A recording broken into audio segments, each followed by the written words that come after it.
Le consommateur aujourd'hui, il est en train de muter, il devient extrêmement exigeant, il faut savoir le capter, on ne peut plus le capter avec les mêmes méthodes qu'il y a 10 ans ou il y a 20 ans. Faire juste des boutiques retail et espérer que les consommateurs vont venir, vous perdez une partie des consommateurs qui ne vont jamais passer par vos boutiques retail, qui vont vouloir aller dans des boutiques multimarques, qui vont aller sur des marketplaces, etc. Donc pour moi, la part du digital dans la conscience et dans la prise de conscience plutôt des marques fashion, luxe, ce n'est plus juste un complément, c'est une vraie stratégie à mettre en place et qui ne se limite pas uniquement à un site internet qui doit s'étendre à tous les canaux de distribution qui vont apparaître sur le digital.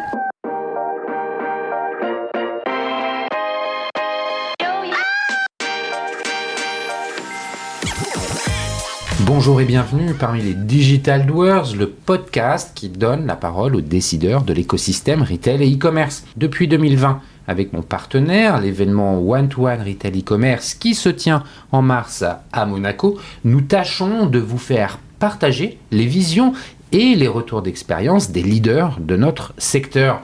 J'ai le plaisir d'être avec Sonia Mamin, directrice de l'événement.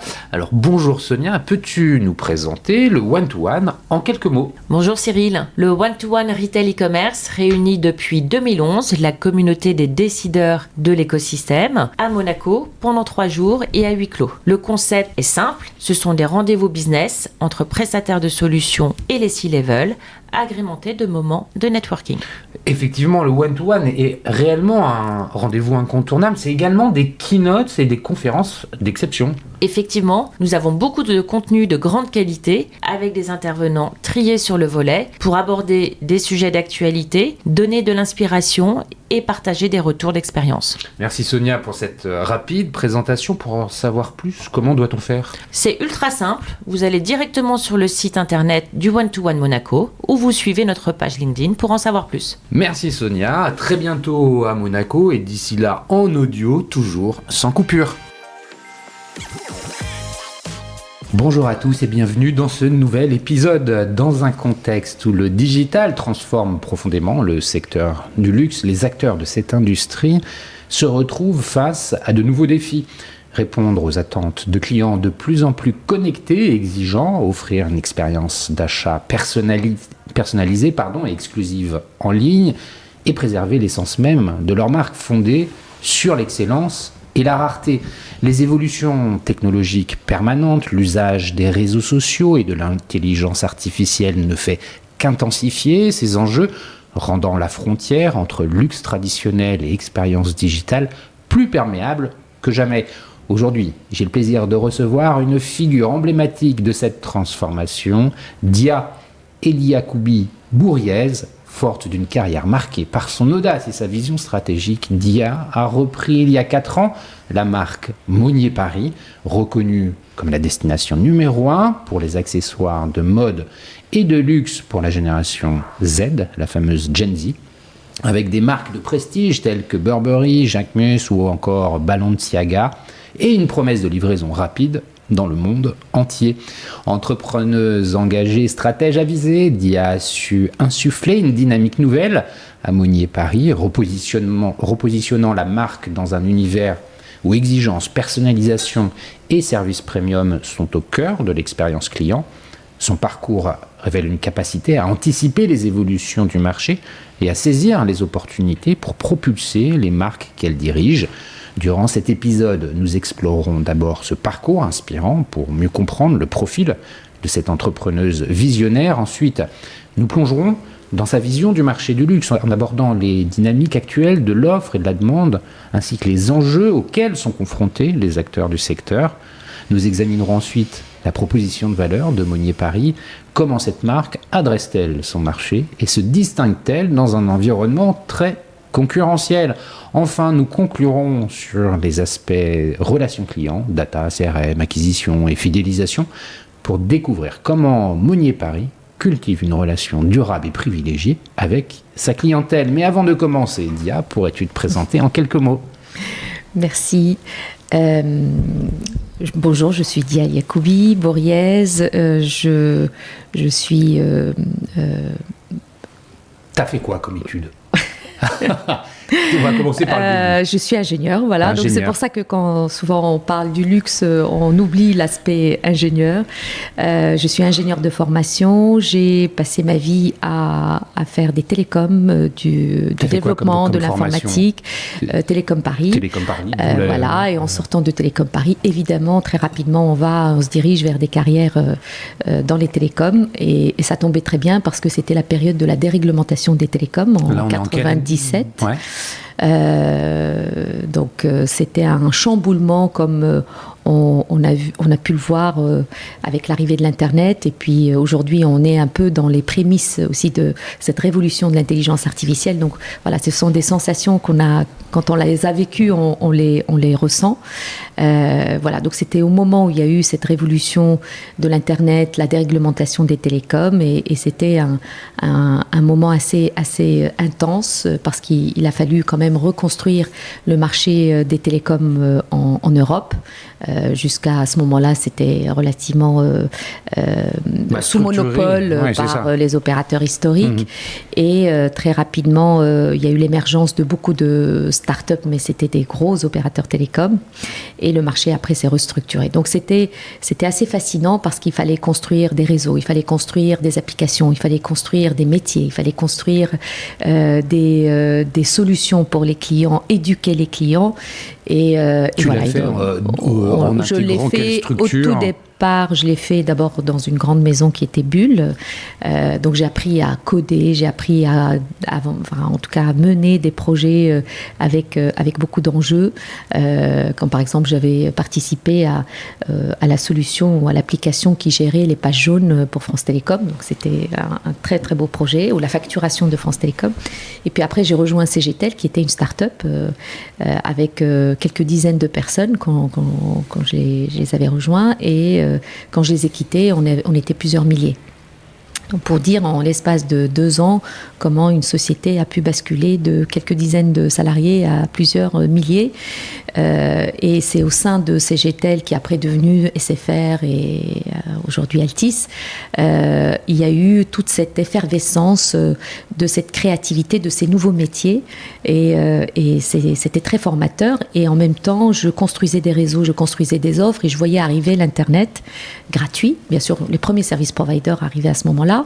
Et l'arrivée des premiers opérateurs de fournisseurs accès gratuit en Angleterre d'abord. Donc je faisais partie de l'équipe qui avait travaillé sur ces projets confidentiels avant le lancement de FreeSurf à l'époque en 98.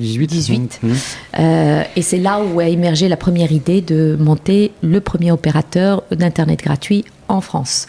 Avant Free, je ne savais même pas que Free démarrait. Mais comme je n'avais pas beaucoup de moyens, j'étais encore novice, contrairement... T'as quel âge quand tu veux faire ça ? J'étais très jeune, je ne vais pas donner mon âge. Très très jeune, je sortais de l'école quasiment. Et on a construit le premier opérateur sous marque blanche pour offrir aux marques, aux groupes qui n'avaient pas les compétences, ne comprenaient pas ce qui se passait, pouvaient se doter d'un fournisseur d'accès gratuit et créer une connexion avec leurs consommateurs. On repart dans les CD-ROM qui étaient... Les CD-ROM, avec la première boucle initiale qui était universelle, qui était payée par France Télécom. Et en fait, tout le business model, c'était d'avoir de la minute très, très peu chère et de gagner de l'argent sur le service universel que France Télécom, en tant que monopole, devait fournir ou payer pour tous les opérateurs tiers. Donc voilà, on avait construit tout un Là, on va modèle. citer quelques noms là, pour rappeler pour les plus anciens, des Lycos, il y avait Exa, les opérateurs de l'époque, fournisseurs d'accès Internet gratuit. Il y avait Excite, il y avait AOL, il y avait Liberty Surf, il y avait, en tout cas, les opérateurs que j'avais lancés, c'était Télé2, c'était Bouygues Télécom, c'était 01net. Vous qui étiez dans les médias peut-être à l'époque, j'étais dans Internet, mais pas dans les médias. Voilà, il y avait 01net qui était un des premiers médias informatiques. Il y avait Nous Voilà. Donc et Vivendi, vis-à-vis à l'époque, c'était le grand projet de l'époque de Vivendi, de lancer l'équivalent d'un Yahoo, d'un grand portail qui a à la fois le contenu mais également l'internet gratuit. Et c'est là où on a reçu à ce moment-là une offre qui ne pouvait pas se refuser. On était jeunes, on était ambitieux, on avait un projet magnifique d'équiper tout le groupe Vivendi Universal. On n'a pas pu résister, on n'a pas pu refuser. Et puis voilà, et on a vendu à Vivendi Universal. C'était aussi une très très belle aventure entrepreneuriale. C'était en 2000. Voilà, donc parfois je dis je suis un des dinosaures de l'Internet parce qu'on a construit les premiers fournisseurs d'accès, on a construit les premiers opérateurs, on a construit les premières applications, les premiers portails. Qu'est-ce que tu retiens de cette époque-là, de ces 2-3 années passées à faire ça ? Il y avait une effervescence assez. D'abord, il y avait peu de culture entrepreneuriale des startups, parce que je me rappelle la première fois que j'avais entendu parler d'une startup, c'était sur Challenge, où il y avait les startups américaines à la conquête de la Silicon Valley, et je comprenais pas de quoi ils parlaient. Et c'était en 97. Et 2 ans plus tard, il y a eu cette révolution de start-up, mais c'était encore timide. Quand on compare par rapport à aujourd'hui, où vous avez tous les jeunes qui veulent monter leur start-up, je me dis, on a réussi quand même quelque chose, heureusement. Parce que c'est aussi cet esprit entrepreneurial et cet esprit d'initiative, de prendre des risques, de tenter des choses, de sortir des structures très lourdes, très étatiques, où il y a des contraintes non seulement humaines, mais aussi de process, mais également de business model. Et finalement, l'émergence de ces startups permettent de tenter, de tester des nouveaux modèles et de faire, de développer des belles sociétés. Malheureusement, et ça va nous ramener aussi pourquoi je suis aujourd'hui dans le luxe. Il y a eu une frustration, c'est c'était le moment où la France, où l'Europe pouvait vraiment construire les GAFA. On avait les plus grands opérateurs télécoms de l'époque. On avait un parterre d'ingénieurs fantastiques. On avait quand même un esprit entrepreneurial, mais on n'avait pas la vision, on n'avait pas la volonté. Peut-être la volonté, mais il n'y a pas eu un écosystème qui a permis de porter une ambition et qui a permis d'émerger des grands leaders des médias ou de la tech. Voilà. Et donc, j'espère qu'on va y arriver aujourd'hui avec l'intelligence artificielle, mais bon, le combat va être de plus en plus rude. Effectivement. Donc, tu retiens cette énergie. Après ça, après 2000, alors, dans ces 2000-2010, comment tu poursuis ? Après, j'ai recontinué avec d'autres startups plus telco, plus deep data, où c'était beaucoup d'algorithmique pour aller analyser les data, pour pouvoir optimiser les réseaux. Aujourd'hui, on parle des réseaux comme un élément, on va dire, standard, commodities. Mais dans les années 2000 à 2010, c'était encore quelque chose qu'on construisait. C'est comme les algorithmes d'IA qu'on est en train de construire aujourd'hui, ou les applications qu'on est en train de construire. Donc, chaque période a eu des moments forts de construction des premières couches et des usages qui permettent de conquérir ces nouvelles technologies. Tu as eu un rôle très opérationnel là-dedans, dans les années 2000, pour faire tout ça. Quand on est un entrepreneur, on fait tout. On fait à la fois la vision produit, on fait le go-to-market, on fait les ventes, on fait le service client, enfin, on gère des équipes, mais en même temps, aujourd'hui, on parle de plus en plus de SaaS, mais à cette époque, il n'y avait pas encore le SaaS. Je me rappelle avec la société qui a suivi, qui s'appelait Streamcore, on était les premiers à réfléchir, à développer des solutions software as a service. Ça n'existait pas encore. Et comment on pouvait amortir les coûts, comment on pouvait créer une mensualité et pay as you grow. Ça, c'était des choses qui étaient encore nouvelles. Aujourd'hui, ça s'est standardisé, ça s'est industrialisé, tant mieux. Donc il y a une accélération technologique qu'on voit, il y a une accélération aussi d'innovation et algorithmique qu'on voit. Après, question mark, l'accélération des mentalités, est-ce qu'elle est là ou pas ? On va revenir là-dessus. Donc, pour moi, il y a eu, j'ai été dopée ou alimentée ou biberonnée à cette innovation permanente, mais surtout à se poser la question où va le marché, comment ces innovations vont changer les usages, vont faire en sorte à ce que vont disrupter un peu les modèles existants.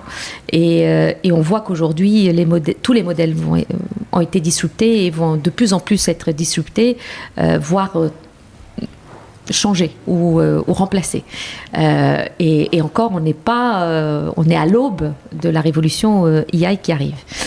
Et je pense sincèrement et intimement que la révolution IA qui arrive va être encore plus amplifiée, plus rapide, plus forte que ce qu'on a vécu pendant les 10 premières années de l'Internet ou les 10 années d'après qui ont été les années des plateformes du digital. J'ai l'intuition que tu as raison. Alors après, la question, c'est est-ce que c'est en 2 ans, en 5 ans ou en plus longtemps? On verra bien. On verra. Tu fais ça combien d'années, cette vie entrepreneuriale toute ma vie. Non, mais ce que je veux dire après cette première ces premières aventures entrepreneuriales. Après, j'ai investi dans des sociétés, j'étais dans des conseils d'administration, j'étais dans un des très beau conseil d'administration qui est la société Ingenico. C'était justement au début de sa mutation et sa transformation, l'arrivée des concurrents comme Adyen, comme Square, qui ont chamboulé le marché. Et pareil, on a vu en l'espace de quelques années comment un des leaders du paiement a pu être complètement disrupté et perdre son rang par rapport aux nouveaux acteurs qui sont arrivés avec des nouvelles plateformes et avec une agilité commerciale et agilité mindset. D'abord une technologie all-in-one, c'est-à-dire compacte, bien pensée, qui s'est allégée des legacy, c'est-à-dire des lourdeurs existantes et qui est dotée également d'une équipe avec un mindset agile, conquérant et qui n'a pas peur. Donc voilà, donc c'est pour ça que le match est compliqué parce que de plus en plus les leaders actuels vont se retrouver face à des acteurs jeunes, agiles et qui n'ont pas la lourdeur du business model qu'ils doivent défendre en bourse ou qu'ils doivent défendre devant leurs équipes. Donc c'est une bataille, mais en même temps c'est la vie de l'innovation et du progrès. C'est ça. Voilà. Tu es donc présente dans différentes en tant qu'investisseur au board de différentes entreprises. Qu'est-ce que ça va venir apporter à ta connaissance de ce monde entrepreneurial? Parce que finalement, je t'ai posé tout à l'heure la question, est-ce que tu étais opérationnel? C'était justement pour venir apporter le contraste avec ce rôle d'investisseur ou de membre de différents boards, puisqu'on a une vision qui est différente en fait du business. Qu'est-ce que c'est venu enrichir chez toi? Alors, c'est vrai que quand on est dans un board, on est là pour accompagner l'équipe dirigeante, pour prendre leur poser les bonnes questions, apporter une contribution, une vision, une analyse différente et les challenger positivement. C'est pas pour les challenger tout court. Et d'apporter aussi une façon de voir différente, complémentaire pour alimenter les débats et puis peut-être les faire progresser dans leurs différentes réflexions. Moi, les deux enseignements que j'ai eus à travers ces périodes, c'est que je suis une femme de combat, j'aime être sur le terrain. Voilà, vous avez les généraux qui restent en arrière. À l'arrière, il y a ceux qui aiment bien l'intensité. Hands-on, être dedans, parce que ce qui se passe, c'est quand vous le faites et quand vous êtes dedans, et c'est des multitudes de détails que vous ne voyez pas quand vous êtes en dehors. Il y a des gens qui sont aussi, c'est une nature, des gens qui sont très bons en ayant le recul et en prenant et en actionnant sur les bons boutons, et d'autres qui aiment bien être dans l'action et entourés par leurs équipes et faire bouger les lignes et les choses sur le terrain. Donc j'ai compris que c'était là où je me sentais la plus heureuse et ce qui me faisait vibrer. Et puis aussi là où je pouvais apporter une contribution. Et puis ça m'a fait prendre conscience que d'abord les borders, les frontières sont en train de s'estomper de plus en plus avec le commerce cross-border. Les consommateurs du monde entier peuvent aller acheter n'importe où des produits parce qu'on n'a plus cette contrainte de frontières et de distance. Les transports deviennent de plus en plus des commodities. Les duties arrivent et sont positionnés par les États, mais la réalité, c'est que s'il n'y avait pas les monnaies et les duties, on peut acheter tout, partout, sans difficulté. Donc on voit ce flux de consommation, et ça je pense que c'est vraiment un des enseignements qui m'a le plus marqué. À travers les analyses marché qu'on avait, je voyais cette explosion emerging market de flux cross-border qui arrivent sur l'Europe. Et partout ailleurs, mais en tout cas sur l'Europe, c'était assez étonnant parce qu'il y avait les produits européens qui étaient désirables et qui faisaient que tous ces acteurs voulaient acheter des produits de luxe, des produits lifestyle, ce qui sont nos... Il faut préciser, je crois, tu me l'avais dit en préparant cette conversation, que tu as eu un petit séjour en Asie. Pas un petit séjour, pendant 10 ans. Donc à partir de là, et bien sûr, un des plus gros... Non mais ça explique flux, aussi ce que tu es en train de dire. Hein, et en effet, les flux les plus importants venaient d'Asie. Donc l'explosion de la classe moyenne asiatique, la digitalisation massive de cette population portée par la Chine, qui est ça a été le laboratoire le plus important de ces disruptions digitales parce qu'ils ont eu cette vision de devenir les meilleurs dans le digital. Et aujourd'hui, si on parle de commerce, le commerce physique, le commerce online s'invente là-bas. Et tous les acteurs du commerce, quel que soit leur domaine, vont là-bas pour voir ce qui se passe. Et je ne parle pas du luxe qui a été très implanté et qui est toujours très implanté là-bas. Et donc, c'est à partir de là où j'ai voulu aller en Asie, et particulièrement en Chine. Bien sûr, j'ai beaucoup voyagé aussi en Corée, au Japon, mais la Chine, pour moi, j'étais fascinée par la Chine parce que je voyais qu'ils ont une vision, une population entrepreneuriale incroyable et un État qui a décidé de construire des leaders et de capter tous ces flux de manière à travers des plateformes puissantes en empêchant, bien sûr, avec le protectionnisme qui a été instauré, et c'est la réalité parce que vous n'avez ni Uber, ni Google, ni Amazon, toutes les GAFA occidentales n'ont jamais réussi à s'implanter en Chine. Américaines, malheureusement.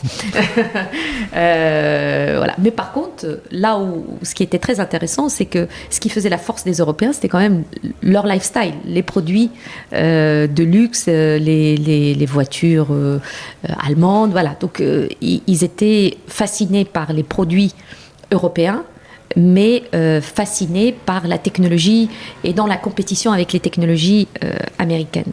Et donc c'est à partir de là où j'ai ce constat, c'est qu'en Europe, on n'a pas une plateforme digitale digne de ce nom.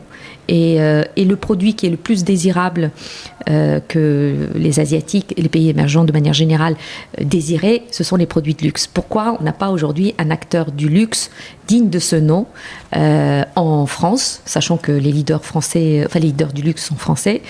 Voilà, pour moi, ça a toujours été une interrogation et aussi quelque part une frustration. Et c'est à partir de là a commencé à germer l'idée de construire une plateforme digitale de luxe qui puisse petit à petit aller absorber les révolutions qui sont en train d'arriver, que ce soit les révolutions data, les révolutions AI qui arrivent. Bah super, merci pour la transition que tu facilites grandement. Avant de parler de Monnier et puis du rachat à l'origine de Monnier Frères, maintenant c'est Monnier Paris, il y a un peu plus de 4 ans, si je ne dis pas de bêtises. 2020, bientôt 5 ans.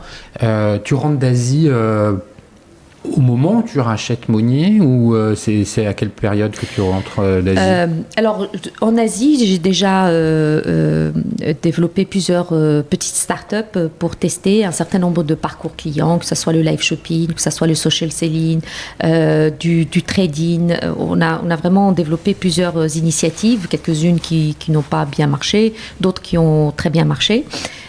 Et la prise de conscience que j'ai besoin d'une plateforme avec des marques puissantes pour pouvoir capitaliser et construire la communauté d'utilisateurs et la technologie qui va être mon cheval de bataille.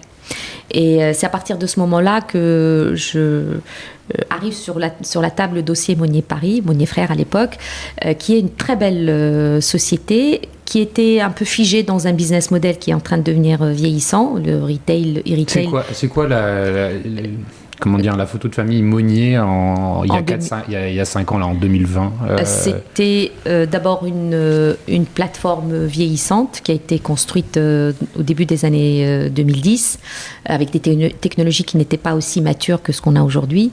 Une base de clients assez significative de plusieurs centaines de milliers de clients. une présence internationale quand même assez établie, avec une présence en Chine. Et ça, c'était très intéressant parce que un des leviers quand même du luxe, c'est quand même La Chine. L'Asie, mais avec le porte-avions chinois. Et une plateforme de marques, de très belles marques, qui avait une relation de confiance avec l'entreprise. Mais elle avait C'est une entreprise qui avait 10 ans. Qui avait presque 10 ans. Oui. Elle a été créée par les frères Monnier, qui ont une vision assez intelligente au début des années 2010 de construire une destination d'accessoires de luxe, qui était un positionnement clair, visionnaire, sauf que le business model est... D'abord, ils ont besoin aussi de beaucoup de BFR pour pouvoir démarrer l'activité. Donc, ils se sont adossés assez rapidement, au bout de 2 ans, à un groupe traditionnel, un groupe de distribution. Et ce groupe de distribution, en effet, il a beaucoup investi pour développer, mais n'avait pas non plus... C'est pas son corps de business. C'est des hypermarchés, des supermarchés. Un groupe de distribution alimentaire. Oui, mais qui avait construit une structure pour accueillir des startups dans le digital autour du commerce. Donc, c'était cohérent. Mais sauf que...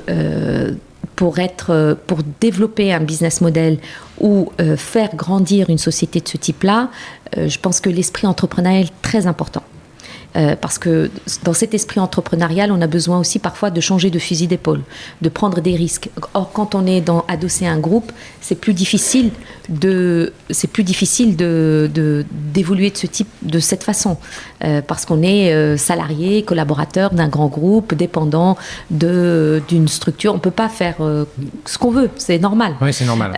Et c'est pour ça, c'est la raison pour laquelle beaucoup de groupes industriels ont commencé à racheter des startups et ont constaté que ça marchait pas, qu'il valait mieux créer un fonds et investir dans des startups et les laisser indépendantes pour pouvoir évoluer. Certaines vont réussir et certaines vont mourir, mais au moins, si on veut leur donner les chances de vraiment réussir, il faut qu'elles restent indépendantes. Donc, Monnier était la belle endormie. Elle avait construit tous les schémas, les process, les assets nécessaires, mais elle manquait de vision, elle n'avait pas l'énergie entrepreneuriale et elle n'avait surtout pas la technologie. Ça, c'est en fait ce que tu découvres finalement, tu découvres. Quand le dossier arrive sur la table, voilà, tu fais une sorte d'audit et c'est ce que tu vois se présenter devant toi. Tu te dis, là, il y a une carte à jouer, il y a quelque chose à faire. On revient sur ce que tu nous disais tout à l'heure, ou pourquoi en France... Pardon ? Voilà, build or buy, voilà. C'est-à-dire soit... acheter un asset sur lequel construire une vision, soit construire cette vision from scratch avec le risque que ça prend plus de temps, avec les aléas qu'on connaît de partir. Là, il y avait déjà un peu de traction, voilà. Et l'idée, c'est de transformer ça, j'imagine, avec un projet d'investissement dans la tech très fort, c'est ça ? Exact. Puisque tout à l'heure, tu nous disais, oui, mais alors en Europe, en France en particulier, on a ces acteurs du luxe, on est reconnu légitime comme étant le pays du luxe, des produits de luxe, mais on n'a pas la plateforme tech, c'est les Américains qui l'ont. Quelque part, tu essayes de réaliser ce rêve. Exactement, et surtout de capter les flux, les datas, les flux, les consommateurs. On est une destination la plus désirable, où se trouvent les produits les plus désirables au monde. On a une capacité de storytelling la plus incroyable, et d'ailleurs les Jeux Olympiques de cet été ont montré à quel point on est incroyable.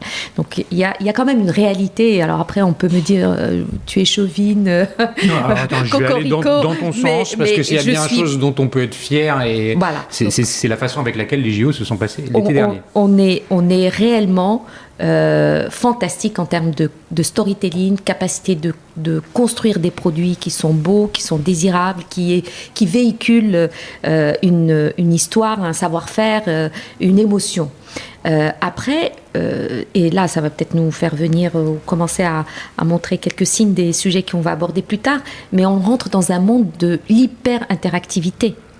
Et donc si on n'a pas le consommateur, on n'est pas connecté avec le consommateur, si on est connecté qu'au niveau physique, au niveau magazine, c'est insuffisant. Si on n'a pas des plateformes pas propriétaires, mais en tout cas, on a ce savoir-faire qui se trouve dans nos pays ou dans notre continent européen, c'est un peu dommage. Et donc c'est là où comment capitaliser sur cette attractivité, sur cette puissance narrative, sur cette façon de créer des curations, des services qui vont plaire à cette population émergente qui veulent tous avoir une petite fenêtre sur Paris, une petite fenêtre sur la France.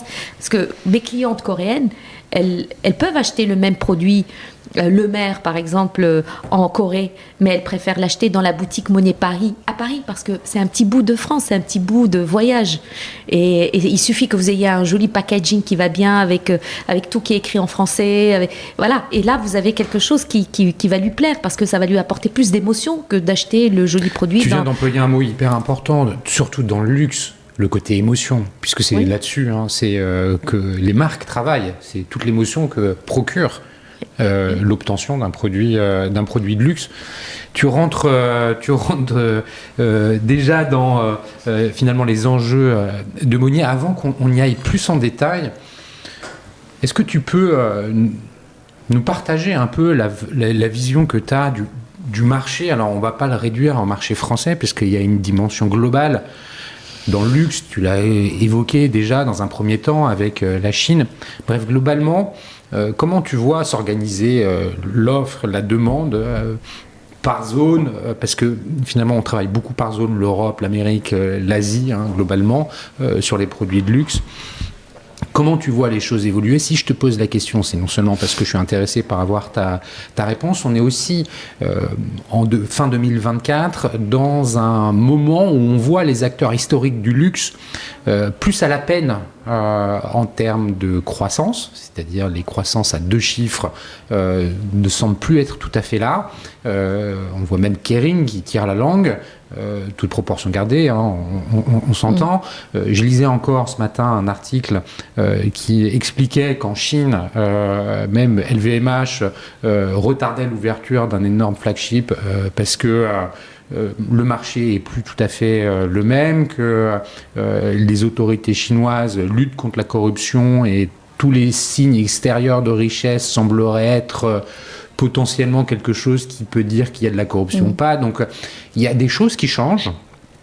Comment tu perçois un peu tout ça? Et je pense que c'est important que tu nous livres ton analyse, parce que je sais que derrière, il y en a un petit peu plus et que tu vas vouloir nous parler de la façon avec laquelle les Chinois, et donc transposés sur la Gen Z de façon plus globale, font leur commerce. Avant qu'on y arrive, comment tu perçois les choses? Je pense qu'il y a eu avant et après Covid. Avant Covid, on était dans un marché où la digitalisation du secteur du luxe était à peine à 10%. Après le Covid, en fin 2020, on a gagné 11 points, 21%, taux de pénétration du digital.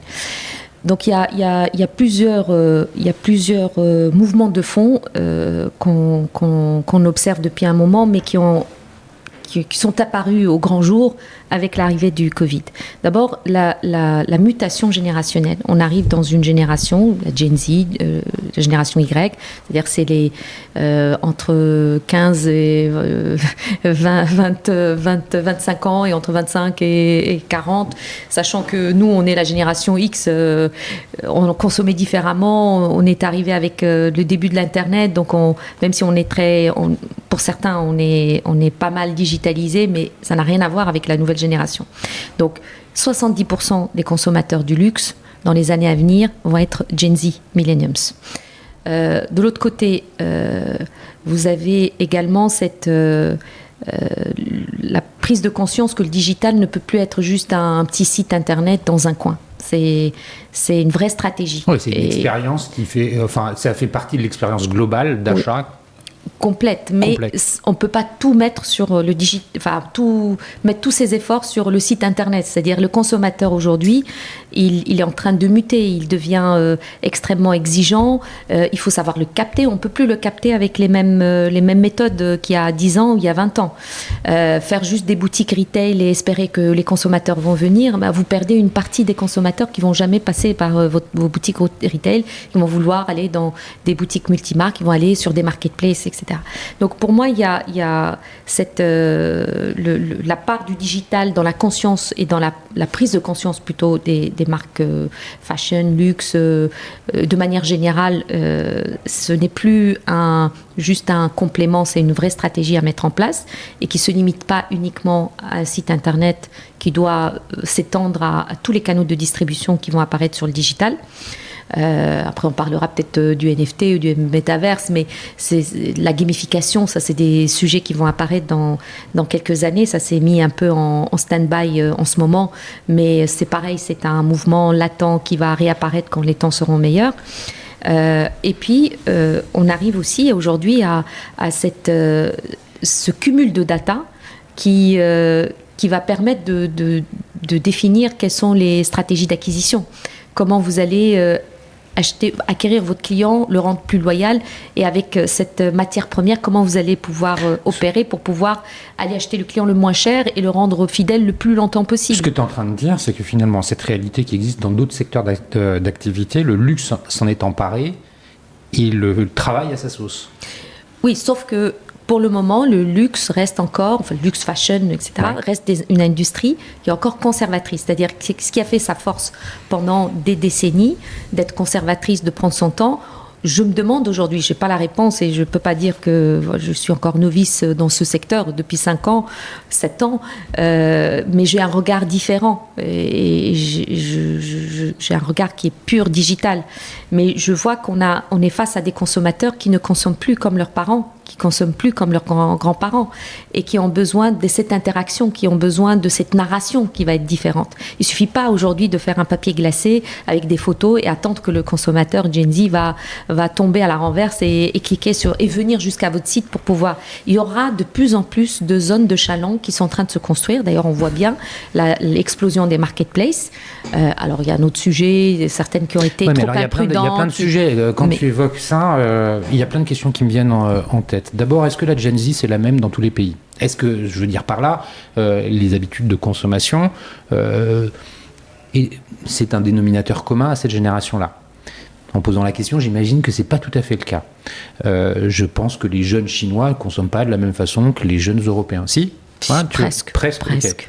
À quelques différences de marque, Jacquemus se vend beaucoup plus en Europe et aux États-Unis qu'en Asie, mais tout simplement parce que Jacquemus n'a pas fait suffisamment de marketing encore sur l'Asie. Je ne parle pas des marques préférées, mais finalement de... La façon de consommer est à peu près pareille, c'est-à-dire c'est des jeunes exigeants qui sont dans l'interactivité, qui changent d'avis assez rapidement et qui veulent de l'efficacité, c'est-à-dire ils voient quelque chose, ils sont séduits, ils cliquent, ils veulent l'avoir. Ce que ne fait pas forcément quelqu'un de la génération précédente qui va réfléchir, qui va prendre son temps, qui va... voilà. Ok, très bien. Et l'autre question qui me vient est celle du storytelling, pour reprendre les mots que tu as employés tout à l'heure, et puis des émotions. En fait, une marque de luxe, elle travaille tout ça. Tu parlais tout à l'heure aussi de packaging. Il y a l'histoire qui est racontée autour d'un produit qui compte beaucoup. Et les marques de luxe ont longtemps tenu le discours selon lequel, pour pouvoir maintenir finalement ce discours, ce storytelling, garantir finalement l'image de marque du produit ou de la marque à proprement parler, ils veulent tout contrôler, la distribution en particulier. Dans quelle mesure finalement se retrouver sur une marketplace leur permet de faire ça ou pas ? Comment on transpose en digital finalement ce storytelling ? Alors, c'est une excellente question. Je pense que c'est une des questions vraiment cœur de réflexion et de débat au sein de l'industrie en ce moment, avec l'émergence de beaucoup de marketplaces qui pour certaines, ont voulu être globales, mais finalement, on voit bien que de plus en plus, elles vont être locales, très fortes, des acteurs très forts en local. Et la question que se posent beaucoup de marques, est-ce qu'on doit être sur les marketplaces, ne pas être sur les marketplaces ? On veut être ultra, peu distribué et très sélectif, etc. Et c'est un vrai sujet. Et pour moi, on verra dans les années à venir, d'abord, ça dépend du scale que souhaite la marque, ça dépend aussi de sa stratégie de conquête de ces nouveaux consommateurs. Il y a des consommateurs qu'elle verra jamais, parce que ces consommateurs, ils vont être que dans ces médias, dans ces plateformes, ces nouvelles zones de chaland. Ce sont des nouvelles zones de chaland qui vont avoir un niveau d'accélération et de croissance qui est 3 fois supérieur, voire 4 fois supérieur à celui que vous allez avoir sur un site internet. Et la question, c'est est-ce qu'on est encore dans le modèle où la marque va poser un produit et va aller chercher le client pour attendre que le client vienne le chercher? Ou on est plutôt dans une stratégie ou dans un changement de paradigme où le client va chercher le produit qu'il désire. Donc la marque, son rôle, c'est de créer de la désirabilité sur son produit et d'être la plus connectée possible pour que le client qui la désire, qu'à un moment l'a vu quelque part dans une zone de Chalon, dans une boutique multimarque ou sur son site retail, dans le Carrefour XY, dans une des grandes capitales ou sur un réseau social, quand il la désire, il va la trouver facilement. Et c'est ce changement de paradigme qui va structurer probablement les années à venir. C'est-à-dire, on n'est plus dans une logique où la marque doit investir sur tout, à la fois dans sa désirabilité, dans la technologie, dans tous les canaux de distribution qui vont devenir de plus en plus complexes, de plus en plus difficiles à manager, versus, et en attendant que le client il va venir, versus créer beaucoup plus de désirabilité, être bien connecté et être là où le client va la chercher.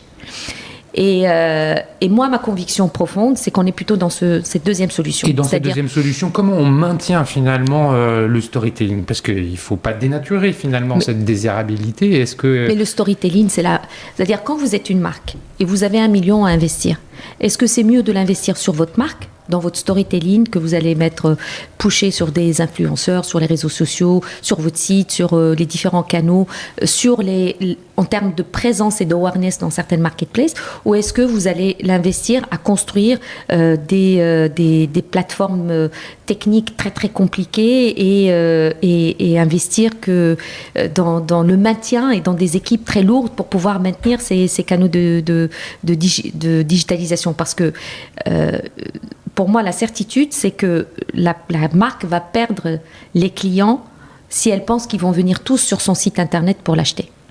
Donc, en fait, bien sûr, ceux qui vont l'acheter sur le site physique, bien sûr, ils vont toujours rester et venir et parce qu'ils désirent avoir une expérience physique. Mais aujourd'hui, un consommateur, on ne peut plus lui imposer une seule façon d'acheter. Mais il est d'accord pour dire que les marques de luxe, elles n'ont pas toujours été enclines à réfléchir dans cette direction-là et à vouloir contrôler cette distribution.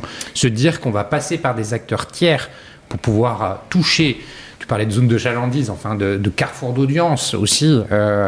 Là où elles n'avaient pas l'habitude d'aller, c'est sortir de leur zone de confort et remettre en question un certain nombre de choses. Alors, c'est pas être sur Amazon, on s'entend, c'est d'être sur des marketplaces puissantes dans des régions qui sont avec une vraie zone de chaland ou des sites ou des médias qui sont connus et qui ont quand même un positionnement luxe. Ce n'est pas être n'importe où dans toutes les zones de chaland. Enfin, les marques fashion ou luxe, ils choisissent aussi les endroits où ils se trouvent. Comme ils vont pas aller dans toutes les galeries commerciales, ils vont aller dans des rues très luxe, etc. Je m'en doutais bien, mais je préférais que tu le dises. Oui. Non, ce que je dis, c'est je pense qu'aujourd'hui, une marque on va devenir tous des plateformes. C'est-à-dire, on va être tous interconnectés. Et l'enjeu, ça va être d'augmenter cette interconnectivité sur tous les canaux où on va pouvoir accueillir un consommateur, créer un lien avec lui. Alors peut-être que vous allez pouvoir le faire sur votre site internet, sur vos boutiques, mais j'ai l'intime conviction que dans les années à venir, on va devenir de plus en plus spécialisé. Les zones de chaland vont devenir des zones de chaland. Les marques vont construire et investir davantage sur leurs produits, la désirabilité de leurs produits, le narratif sur leurs produits, et faire en sorte que ce narratif soit porté par les partenaires et les réseaux de distribution qu'ils auront choisis, s'ils décident d'aller dans cette direction. Les médias ou les zones de chaland vont continuer à se développer. Les distributeurs vont devenir de plus en plus spécialisés à apporter un produit le plus rapidement possible et le plus efficacement possible auprès du consommateur. Donc en fait, les rôles vont se définir de manière plus claire. Mais faire tout, personne ne peut le faire. Regardez, une marque de luxe déjà, une marque fashion, elle est passée d'un métier de fabricant d'un produit qui est désiré par une grande partie de ses clients, de ses consommateurs, de ses followers, à retailer. Maintenant, ils commencent à faire du online. Sauf que les enjeux d'une boutique physique qu'on ouvre quelque part en mettant des équipes commerciales conformes, c'est pas la même chose que les sujets technologiques. Aujourd'hui, on est en train de se dire comment on va s'équiper sur le site internet, comment on va avoir un catalogue unifié, comment on va gérer un stock de manière omnicanale, comment on va faire en sorte à ce que le consommateur ne va pas nous coûter une blinde et 50% de notre marge pour pouvoir l'acquérir et les retours et les problèmes. Et on est juste au début de l'histoire, alors que ces canaux vont se complexifier de plus en plus. Aujourd'hui, on a un site internet, on a une marketplace, mais demain, ça va être d'autres canaux qui vont venir enrichir. Ils commencent déjà avec le live shopping, avec le social selling. Demain, ça va être le gaming. Après, demain, ça va être d'autres canaux. Donc, ça ne va pas s'arrêter. Et donc, on ne peut pas avoir toute cette compétence en interne. À un moment, il faut trouver les bons partenaires avec qui travailler pour pouvoir être bien représenté, avoir une relation de qualité avec son consommateur et choisir les clients qu'on veut aux endroits qu'on veut, avec les partenaires qu'on veut. Et justement, alors, Monnier Paris là-dedans, quelle est sa place ? Quel est le rôle que tu veux lui donner ? Quelles sont ses ambitions ? Et puis, peut-être... comment tu as commencé à structurer l'entreprise pour pouvoir répondre à ces ambitions ? C'est une grande question, c'est tout le point 3. Non, mais d'abord, le premier sujet pour moi, c'était le vrai levier et le vrai différenciant, c'est l'agilité et la tech. C'est-à-dire pour pouvoir construire une ambition, il faut s'adosser à un vrai différenciant technologique. Donc, on a vraiment tout mis pour construire une plateforme technologique digne de ce nom. Dans les années 2020, on s'était affranchi des legacy et la taille était suffisamment grande pour avoir porté cette ambition et suffisamment petite pour pouvoir faire ce changement. C'est sûr que si on était plusieurs centaines de personnes, ça aurait été beaucoup plus compliqué à mettre en place. L'équipe était plus petite, les volumes étaient plus petits, l'interconnexion internationale était plus petite. Donc on a pu faire ce move. Et d'ailleurs, c'est un vrai business case pour ceux qui voudraient un jour voir comment on fait ça en Covid. Parce que, pour la petite histoire, j'ai récupéré les clés le 1er mars et le Covid est apparu le 15 mars. Donc, autant vous dire que toute cette stratégie de transformation... mais en même temps, c'était une chance parce qu'on n'avait plus le choix. On savait plus si on allait pouvoir survivre ou vivre dans les 6 mois à venir. Et donc, on devait vraiment prendre des décisions radicales, claires, franches et nettes, immédiatement. Reconstruire les équipes, reconstruire une vision de l'entreprise, reconstruire le système de technologie. On va y aller. Allez, pour bien comprendre les réponses que tu apporteras après, c'est quoi la vision d'entreprise ? La vision de l'entreprise, c'est d'être en tant que Monnier Paris, d'être le laboratoire technologique des consommateurs et des nouveaux usages, omnicanal sur l'ensemble du marché de fashion luxury. Donc notre volonté, c'est vraiment d'être le partenaire technologique, le partenaire des marques pour pouvoir répondre à ces nouveaux enjeux et d'apporter aussi une curation parisienne aux consommateurs Gen Z du monde entier. Ok, ça c'est la vision. Maintenant, pour y arriver, tu as commencé à dire que le premier investissement était tech. C'est quoi la feuille de route qui est rédigée sur la tech ? Qu'est-ce que vous voulez pour rendre performant la tech ? Alors, c'est ne pas réinventer la roue. C'est-à-dire, on a eu la chance d'arriver avec des technologies qui commençaient à devenir matures. Ceux qui ont construit des sites e-commerce dans les années 2000 ou au début des années 2010, ils ont dû tout construire, brique par brique. Quand on est arrivé, Shopify commençait à devenir, par exemple, mature. Donc, pourquoi réinventer un site e-commerce en interne alors que Shopify apportait cette simplicité d'usage et cette robustesse. C'est-à-dire, si on a un flux de 100, on peut passer à un flux de 10 000, de 100 000 sans avoir à bouger quoi que ce soit. C'est-à-dire, c'est du pay as you grow et la scalabilité, la sécurité à volonté. Donc, de choisir les meilleurs, de choisir les briques technologiques qui nous permettent de créer la fondation technologique de plateforme. Shopify, c'est pour le front. Voilà. Et donc, on s'est dit, c'est formidable. Shopify nous apporte vraiment la simplicité la plus en tout cas qui répond à nos besoins d'agilité, d'efficacité, de sécurité, de robustesse, on va trouver la même chose pour le back. Alors, les enjeux tech dans le back, c'est quoi ? Gestion de stock, omnicanal, c'est-à-dire si vous avez plusieurs warehouses ou plusieurs boutiques, de pouvoir le gérer de manière unifiée, avec une vision centralisée, d'avoir un catalogue aussi d'avoir un catalogue qui soit facile à gérer et qui puisse s'interconnecter avec plusieurs...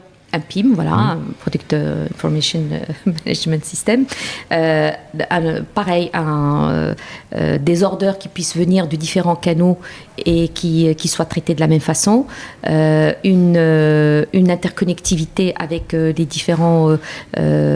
déjà sur les boutiques Shopify de manière simplifiée, avec du merch, avec des stratégies de géopricing, des stratégies de pricing, des stratégies de discount qui soient ultra simples et ultra efficaces. Voilà, donc notre denrée rare, c'était notre produit, notre stock, et il fallait savoir le vendre efficacement, le diffuser, et de récupérer la bonne data de nos consommateurs pour pouvoir construire un loyalty programme et une intelligence des consommateurs qui nous permettent après de faire un ciblage beaucoup plus précis et beaucoup plus efficace. Donc les enjeux tech, si je comprends bien ce que tu viens de dire, ils portent, en dehors du front que tu as évoqué déjà, les autres enjeux sont sur les flux et la donnée.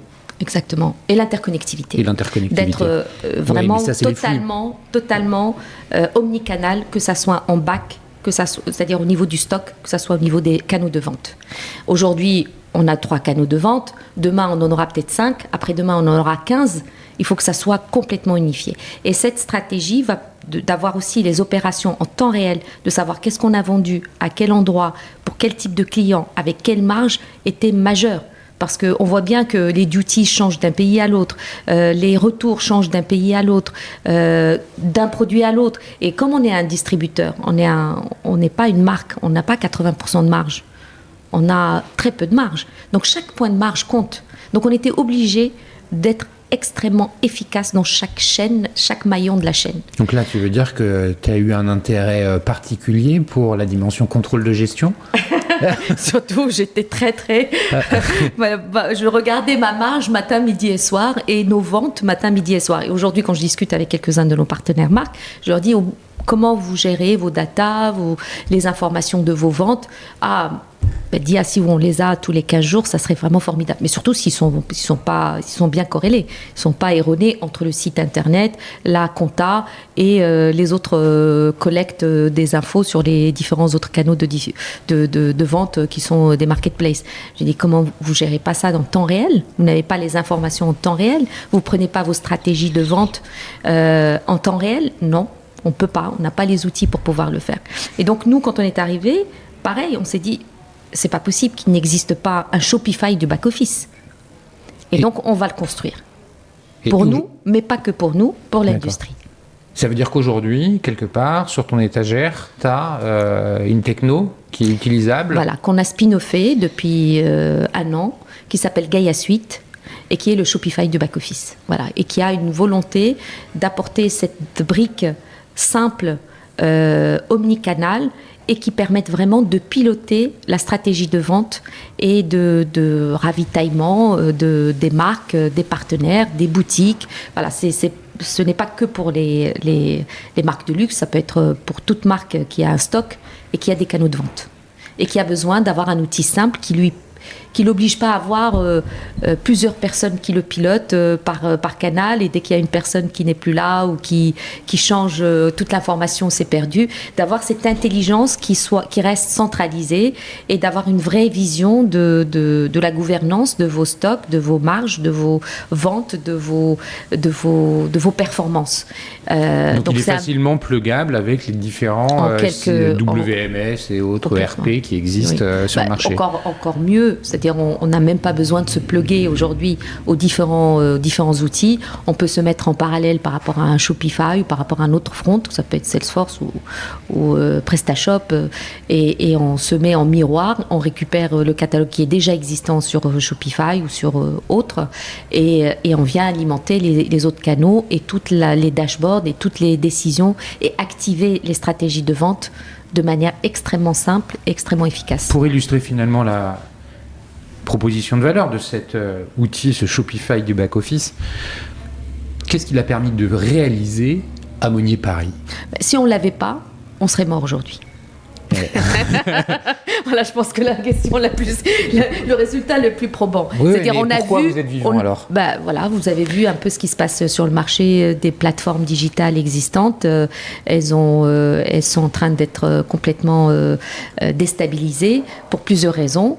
D'abord parce qu'elles étaient très grosses, mais surtout parce qu'elles avaient une legacy, un passif technologique très lourd. Et donc, pour pouvoir bouger, c'était beaucoup plus compliqué. La plupart des plateformes ont été conçues il y a 10 ans ou il y a 20 ans. Net-à-Porter, par exemple, qui vient d'être acheté par Mytheresa, a été développé en 2000. Leur technologie est devenue complètement obsolète. Pour bouger une ligne ou pour bouger une stratégie, je n'ose même pas imaginer le nombre de personnes, et avec tout le respect que j'ai par rapport à mes concurrents, mais je dis juste que c'est une réalité. Pourquoi la tienne, dans 10 ans, ne sera pas obsolète ? Parce qu'on est en train de mettre... Notre focus, c'est là-dessus. On focus principalement là-dessus. Monnier aujourd'hui est un client de Gaïa, mais Gaïa est en train de s'enrichir et de s'alimenter de tous les autres clients qu'on est en train d'onboarder au fur et à mesure. Et on vient juste de lancer, on commence vraiment à être... on répond à un véritable besoin. Et on apporte énormément de simplicité par rapport à un back-office. Et c'est ça qui est très surprenant. On voit des très très belles marques, et quand on regarde le back-office, en fait, c'est des boutiquiers. C'est-à-dire qu'il n'y a pas eu un investissement encore important dans la partie back-office et technologique. Ils ont des ERP qui sont très lourds, qui gèrent une grande partie de leur retail, mais toute la partie online ou digitale est encore embryonnaire. Et c'est là où il y a quelque chose à faire. Donc, ne pas partir avec des solutions trop complexes qui vont encore complexifier. Vous vous retrouvez avec des équipes de plus en plus volumineuses de tech et de petites mains qui vont gérer les attributs, les catalogues, les orders, de synchroniser les différents data. Enfin, c'est les années 80. On n'est plus dans les années 80. On parlait tout à l'heure d'évolution permanente finalement des technologies, et c'était un peu le sens de ma question. Pourquoi dans 10 ans vous ne serez toujours pas périmé ? Parce que finalement il y a cette volonté de se nourrir de ce que fait le marché, de ce qui existe sur le marché. Comment ne pas évoquer les sujets de l'IA ? Aujourd'hui, l'IA, on en entend souvent parler, l'IA générative pour les sujets de front, et entre autres de gestion du catalogue produit. Mais l'IA, c'est aussi le back-office, et c'est aussi la supply. Et des sujets de réappro, de rupture même, qu'on peut essayer d'anticiper dans l'approvisionnement. Comment toi, tu te saisis, ou tes équipes se saisissent de ces sujets-là pour finalement venir les intégrer dans votre tech ? Alors, on va dire qu'aujourd'hui, avant de commencer à parler IA ou avant de commencer à exploiter toute la puissance de l'IA, il faut déjà avoir une base cohérente de flux. Que vos process, que vos flux soient simplifiés et soient automatisés et coordonnés. Que votre data soit pertinente. Enfin, déjà, vous devez avoir quelque chose une plateforme efficace, simple, qui a une coordination de l'ensemble de la data. Si vous avez une data dans un coin, dans un logiciel qui gère vos orders, vous avez une data dans un autre coin qui gère vos stocks, une autre data qui va gérer vos discounts, vos merch, vous n'allez pas pouvoir coordonner. C'est ça le problème aujourd'hui principal. C'est-à-dire, à force de voir des multitudes de briques, vous n'avez plus de coordination et de corrélation. Donc, Gaïa, c'est on va dire le nest, ou la première couche qui permet de créer cette connectivité et d'avoir cette data uniforme, coordonnée, cohérente. Et ce qu'on est en train de développer au fur et à mesure, donc c'est encore les débuts, c'est de rajouter des agents intelligents pour alimenter les catalogues, pour gérer les stocks, pour gérer les stratégies de merch, pour gérer les stratégies, bien sûr les traductions, le support client. Voilà. Donc Gaïa Suite va devenir petit à petit le manager de ces IA qui vont permettre de rendre encore plus efficaces les ventes, plus efficace la gestion des stratégies de vente et stratégies d'écoulement que peuvent avoir les marques. Ok, merci pour ces précisions. Tout à l'heure, tu évoquais la génération Z. En introduction, je le disais, la destination Monnier-Paris est la première destination pour la génération Z. Je t'interrogeais sur les potentielles différences de comportement d'achat sur les différentes zones. Tu as évoqué l'Asie, tu as parlé de live shopping par exemple. Ça fait pas mal d'années qu'on entend parler du live shopping en Europe, en France. Et force est de constater qu'on ne le voit pas véritablement émerger. Mais j'aimerais bien qu'on conclue un peu notre conversation sur ce que je te disais en introduction, justement sur les consommateurs, refaire un focus dessus parce que ils sont quand même au centre des préoccupations de tout le monde, ces consommateurs-là. J'ai l'impression que tu vois arriver quelque chose, ou tu pressens que quelque chose va arriver chez nous, qui vient d'Asie. Qu'est-ce qui te fait dire que ça va changer ? De quoi on doit s'inspirer qui vient d'Asie ? Et pourquoi, finalement, à titre d'exemple, le live shopping ne semble pas prendre en France comme il prend en Asie ? Alors, très bonne question, et c'est vrai que ça a été une des grandes interrogations qu'on a eues sur les années 2021. On a lancé les premiers live shopping en Europe, qui ont d'ailleurs eu un succès d'estime. On l'avait lancé avec Lena Situation, on a eu rupture de stock, on a eu des centaines de milliers de connexions en live pendant le live shopping. Donc, il y a eu quand même une attraction.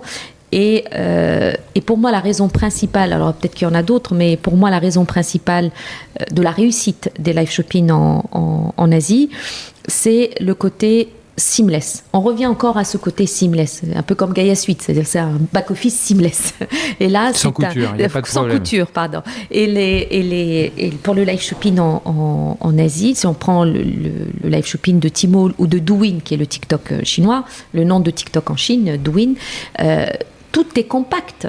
C'est-à-dire vous avez la vidéo du live avec les produits qui s'affichent, avec les informations et les commentaires qui s'affichent, avec le prix et la régulation et le paiement qui est en live sur la même plateforme.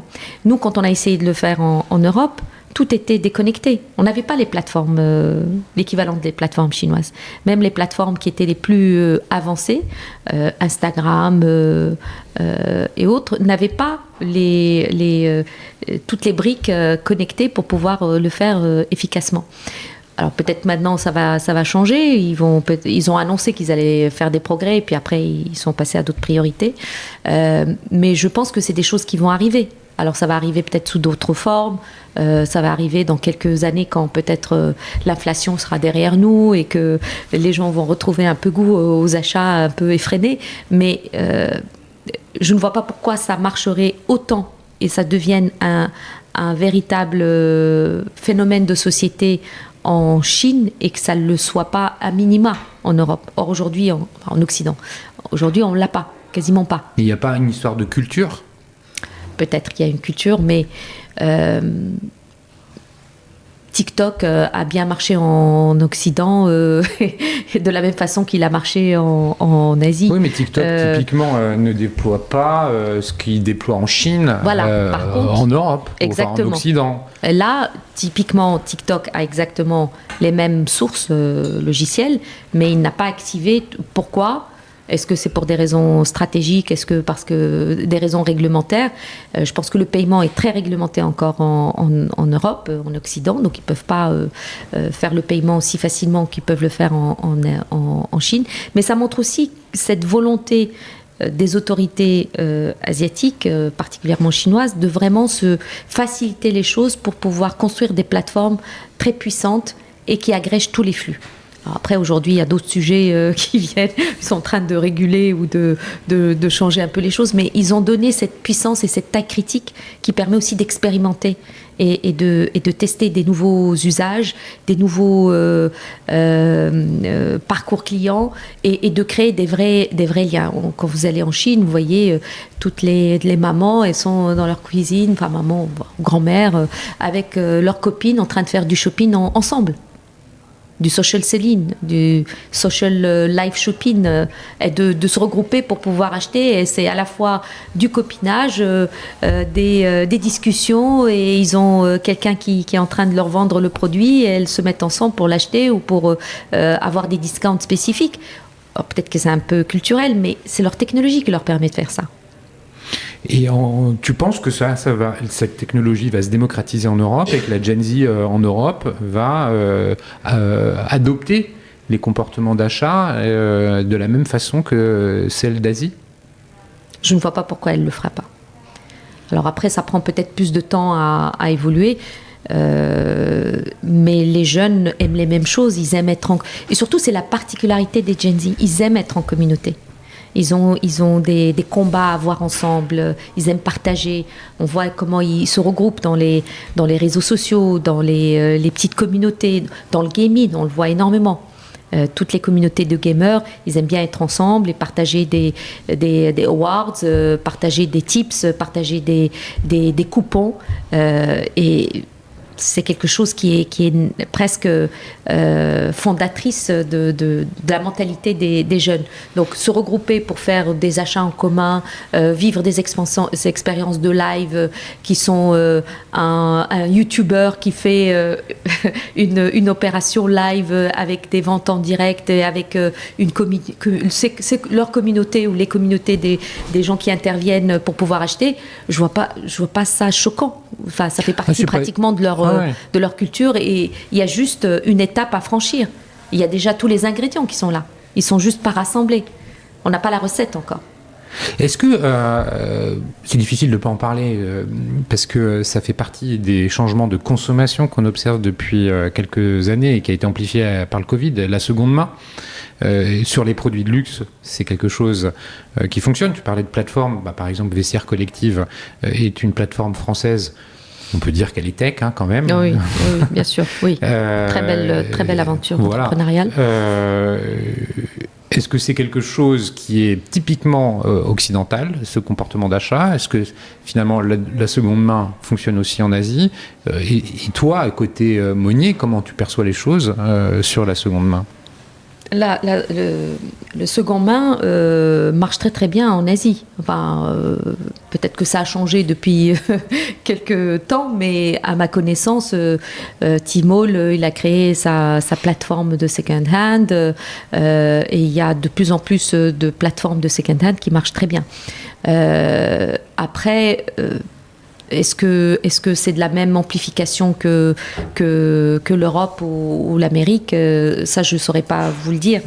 Mais pour moi, il y a un paradoxe dans Second Hand. C'est-à-dire, aujourd'hui, on travaille avec un partenaire qui s'appelle Riffland, qui est connecté à de nombreuses plateformes de second-hand. Donc, on a mis en place des programmes aussi pour nos clients pour leur permettre de vendre leurs sacs qu'ils ont achetés il y a quelques saisons.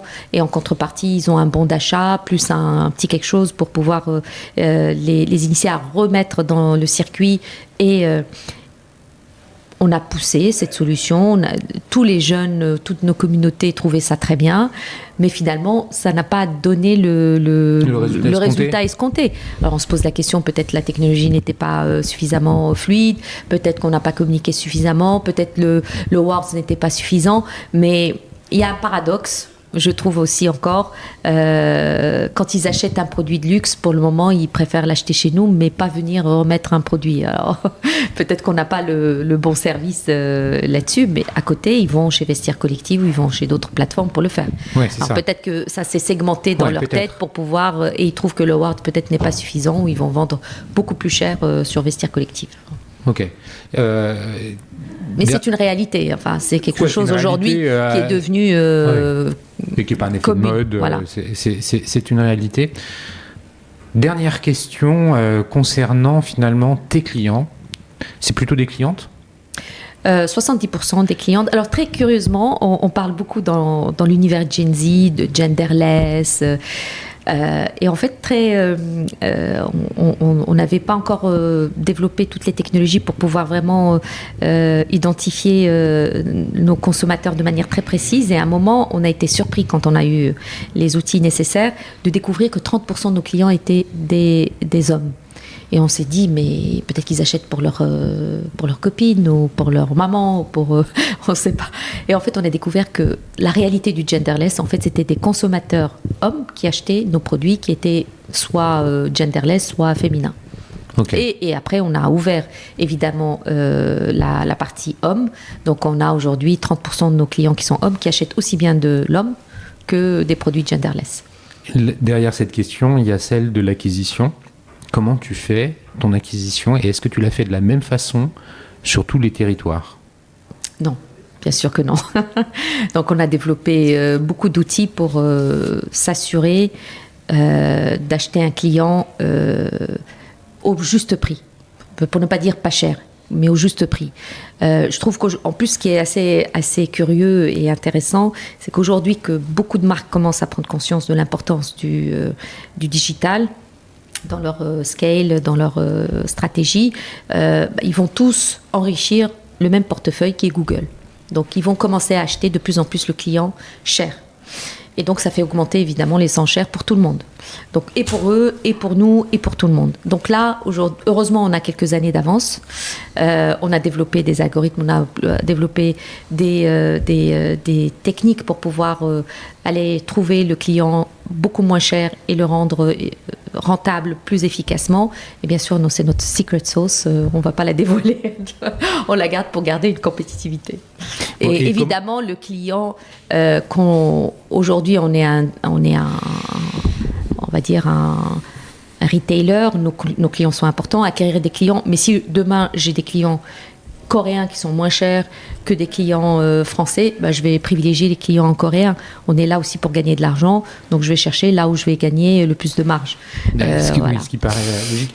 Ça me fait penser à une chose. Tous les produits sont expédiés depuis la France ? Oui, on a à Troyes. Voilà, on a une logistique à Troyes et on réfléchit à développer une deuxième warehouse. Mais pour le moment, avec la situation actuelle, on est extrêmement prudent, donc on laisse ce genre de projet pour dans quelques semestres. Bon, écoute Dia, merci beaucoup. Je crois qu'on a fait un super tour merci. de ton parcours de Monnier. Merci d'avoir partagé avec autant de détails ta vision et tes analyses, de nous avoir présenté Monnier dans sa version 2025, on y est presque.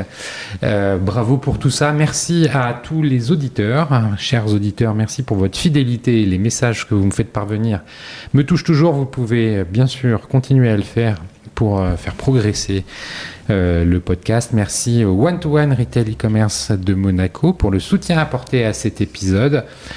Dia, si on veut rentrer en contact avec toi, c'est quoi, LinkedIn qui est le meilleur ? LinkedIn, c'est le meilleur. Rapide. Ok, très bien. Merci beaucoup, c'était très agréable en tout cas d'avoir Dia, cette je te dis à très session. bientôt. Merci, à bientôt. Au revoir.